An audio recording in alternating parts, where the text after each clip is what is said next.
মোৰ নাম নৱস্মিতা। মোৰ ঘৰ এখন অতিকৈ ভিতৰুৱা গাঁৱত। যাতায়াতৰ ব্যৱস্থাও বৰ ভাল নহয়। আমি বহুত কষ্টৰে স্কুল কলেজ পঢ়িলো। আমাৰ ঘৰত সদস্য বুলিবলৈ মা দেউতা ভাইটি আৰু মই। আমাৰ আৰ্থিক অৱস্থা একেবাৰে শোচনীয়।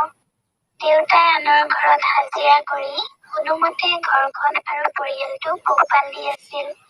দেউতাৰ কষ্ট দেখি মোৰ বহুত দুখ লাগে। সেয়েহে BA পাছ কৰি মই প্ৰাইভেট কাম এটা কৰিম বুলি ভাবি থৈছিলো মনতে, যাতে ঘৰখনৰ দুখ কষ্টবোৰ অলপ দূৰ হয়। BA পঢ়ি থাকোতে মই জনজাতীয় ল'ৰা এটা ভাল পাইছিলো আৰু খুব কম সময়ৰ ভিতৰতে তাক মই নিজৰ সকলো দি পালো। সি দেখিবলৈ একেবাৰে চিনেমাৰ হিৰোৰ দৰে আছিল আৰু যথেষ্ট ধনী ঘৰৰ ল'ৰা আছিলে। সেইবুলি মই আকৌ ধনী দেখি প্ৰেমত পৰা নাছিলো। মই তাক অন্তৰৰ পৰা ভাল পাইছিলো আৰু আমি কেইবাবাৰো চুটাচুটি কৰিছিলো তাৰ লগৰ বন্ধু এটাৰ ঘৰত। সি মোক কয়, সঁচাকৈয়ে যদি ভাল পোৱা তেন্তে মোক চুটিব দিব লাগিব। আৰু মই তাৰ কথা অন্ধভাৱে বিশ্বাস কৰি নিজকে তাৰ ওচৰত এৰি দিছিলো। সি মোক যেতিয়াই ছেক্স কৰিছিল প্ৰতিবাৰতে তাৰ কণীটো উলিয়াই মোক চুপিব দিছিল আৰু মই আনন্দ মনেৰে চুপি চুপি পানী উলিয়াই দিছিলো। সি কিন্তু মোক এবাৰো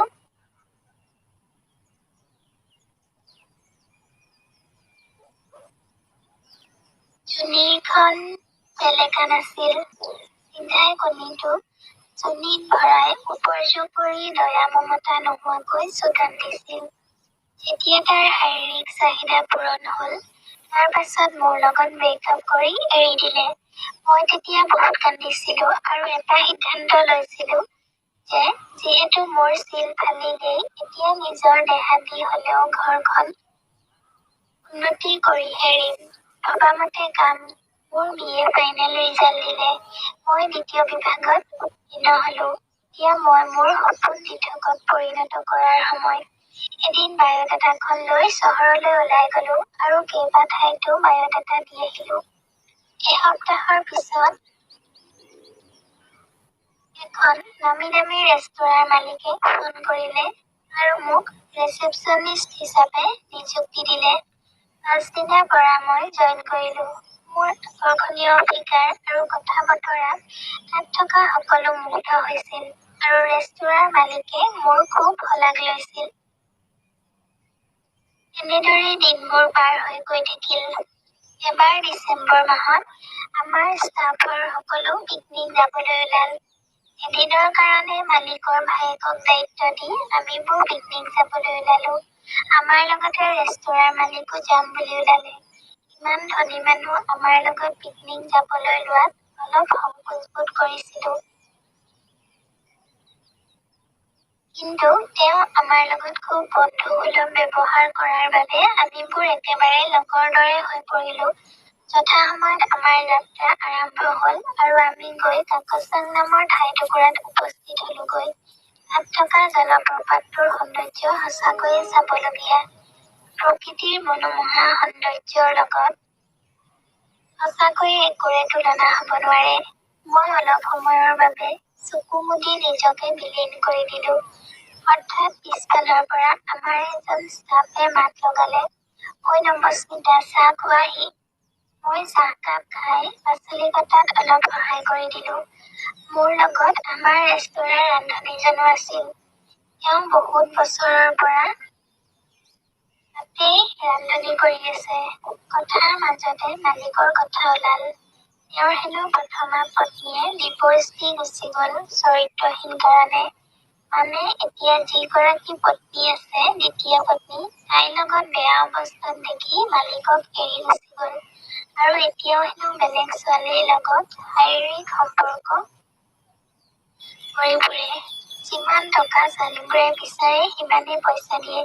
কিছুমানক আইফোন, স্কুটি, দামী কাপোৰ, বেগ আৰু কত যে কিনি দিয়ে। তুমি অলপ সাৱধানে থাকিবা। মই মনতে ভাবিলো, আৰে মই মনতে বিচাৰি ফুৰা মাল দেখোন এইটোৱে। মই ৰান্ধনীজনক কলো, সেই কি যে কয় আপুনি মোক চান্স ল'ব নোৱাৰে। এইদৰে কৈ মই মনৰ ভিতৰত মালিকক কেনেকৈ মোৰ জালত ফচাব পাৰো তাৰে চিন্তা কৰিব ধৰিলো। হঠাতে মোৰ মনত এটা বুদ্ধি খেলালে।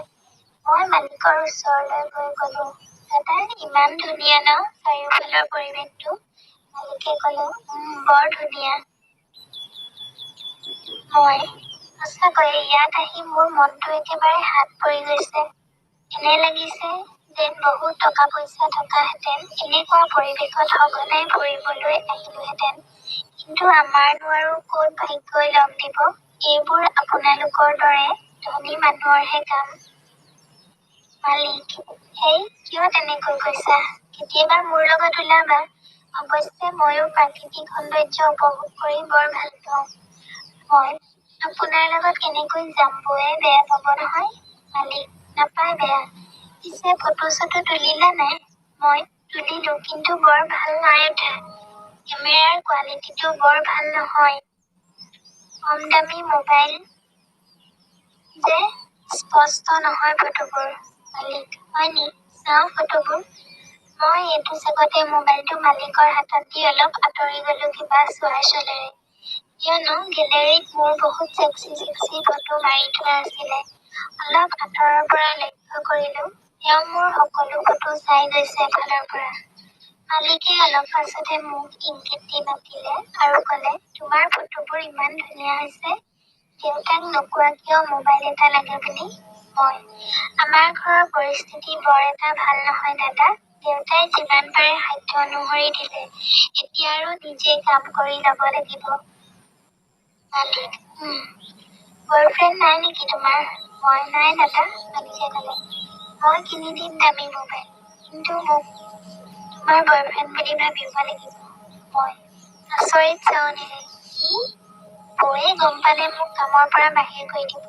মালিকে ক'লে, বৌয়ে কেনেকৈ বাহিৰ কৰিব? এইখন মোৰহে ৰেস্তোৰাঁ।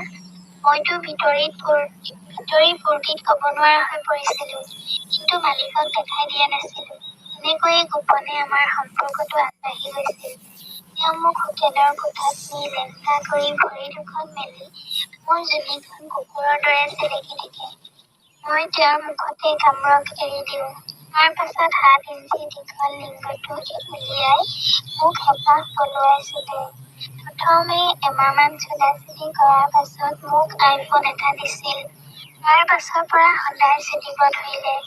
3-4বাৰকৈ মোক প্ৰেগনেণ্ট কৰি দিছে। আকৌ হাস্পতালত নি ৱাছ কৰাই আনে। মই নিজকে তেওঁৰ মাইকী বুলি ভাবিব ধৰিলো। এবাৰ ৰুমত নি টিভিত ব্লু ফিল্ম লগাই তাত দেখুওৱাৰ দৰে চুলিব ধৰিলে।